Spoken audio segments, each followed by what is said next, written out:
Put a little bit of the rub, nigga, I gotta be safe. Let's get to sports talk.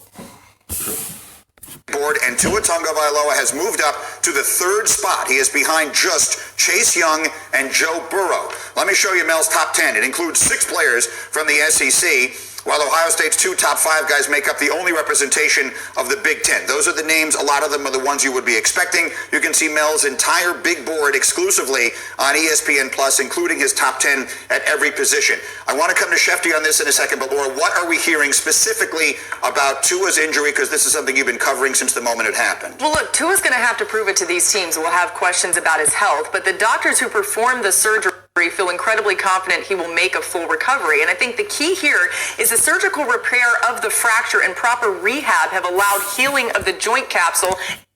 That's the only thing. It's just the injuries. You know, I think he had injuries on both his ankles or the same ankle. Now he have a real injury. A hip injury. My bad. So he still could go top 3. He can still get drafted early. Probably at the because the sample size he had. He have a sample what he did in the championship game. What he did last year. Like he still have a lot that everyone still will draft him high. Only concern that they gonna have is just his injuries. That's the only thing. If he get with the right franchise, they will figure out a way to make sure he's good. They probably let him sit down just to be sure, or they might start him early. It could go both ways, but they might do send him down. You know? Yeah, they gonna take a chance only because they still believe in him. That's the only thing. It is an injury. That's it. And the soft tissue around the joint, that actually makes his chances of having this injury again the same as someone who never had it. So it's not something that they believe will recur. He also, when you see that injury, had 2 guys on his back, fell directly onto his right knee, which that caused the hip to dislocate out the back. That's something that is so rare. It's something that was a fluky type injury that they don't believe would happen again. It's not like, hey, he's got a hip injury that's going to keep recurring. The doctors...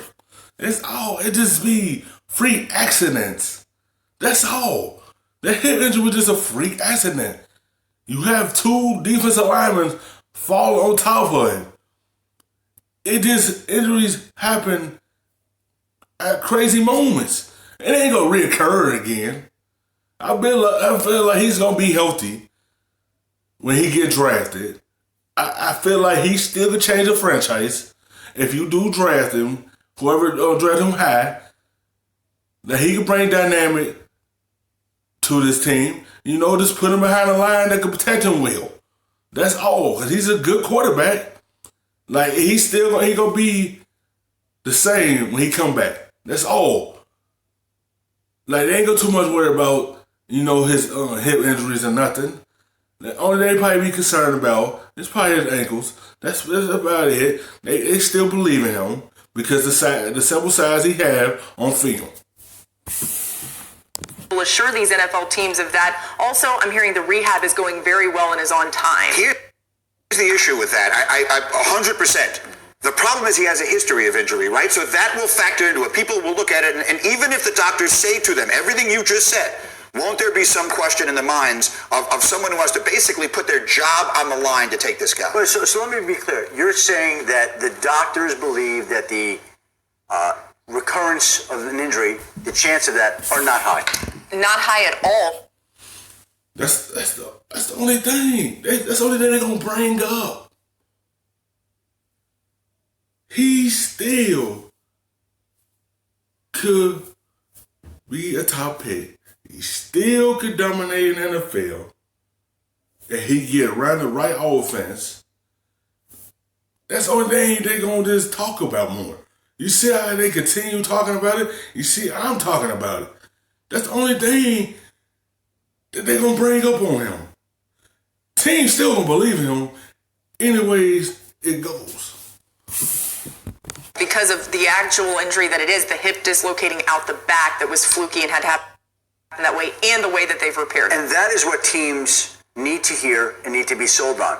Because I can tell you, in talking to teams, they are worried about the chance that there is a recurrence of the hip injury, which could impact his draft stock. And so if it is what you're saying, then I think Tua goes right in that range that Mel Kiper's got him in at number 3. But if they have questions and concerns, that's where the interesting part of where Tua goes in the draft is going to be. Well, let's give some fans some more insight. There is not some sort of glorified universal doctor that exists. When you go to the combine, each and every doctor tugs on you and examines each individual body part. So to Schefter's point, it doesn't matter what It don't matter what no one says.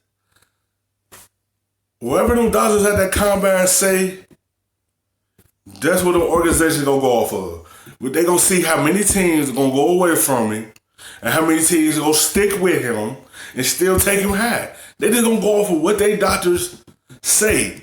They gonna examine him and make sure he's good. If he get good news, the teams are gonna draft him high either way it goes.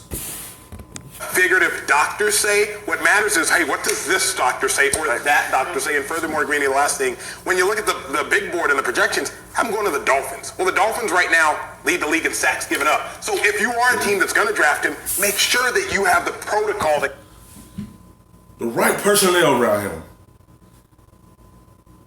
He might go to the Bengals or Miami. You have to have an offensive line around him because you see what happened to him in college. Now he go and be behind an offensive line that can't protect him. He's in danger his first year in the league. If you're going to draft him, draft some offensive linemen to go along with him, to keep him upright. So you can have a promise for the future. Not have your future out there getting beat the first game and then the rest of the season. You have to build a foundation around him. That front five, that offensive line is the most important thing for your quarterback. can protect him. You've got to have him see draft by a team that will allow him to sit for a year at least. I believe that's key in all of this. I'm right with, to me, the team that could draft him. And I said that. That should be the smartest thing to do. Sit him for a year. Don't play him right away. Let him just get a year of this. Look at how the games go. And then you fill him in the year after that.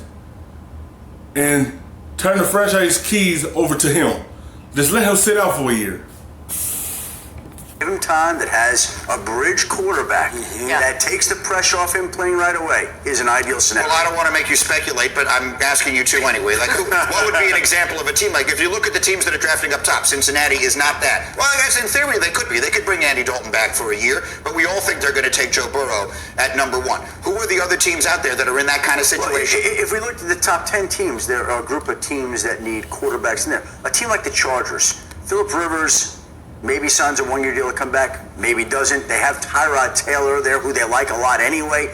With 1 year left in his contract, that might be an interesting situation. Yeah, I co-sign with Shefty. Greeny, when you look at it, you want to sit to it, but in this day and age, it's a win-now league. I understand Rodgers said it's about almost 2020. That was a long time ago. I hope that a team has that kind of patience. Not convinced that they do. That to me would be a fascinating thing, is if a team packages picks, I'm looking. Especially when you're in rebuild mode and that's the quarterback that you want to be your guy, he might end in a situation that he might have to touch the field his first year. Because you're going to a team that was rebuilding the year before you got drafted. So he might get in a situation they want to win now. They want to see what they have in a rookie. At the Raiders, we just talked about them over there, who have 2 first-round picks. They have Chicago's right now. I think the picks are tracking to being 11 and 16.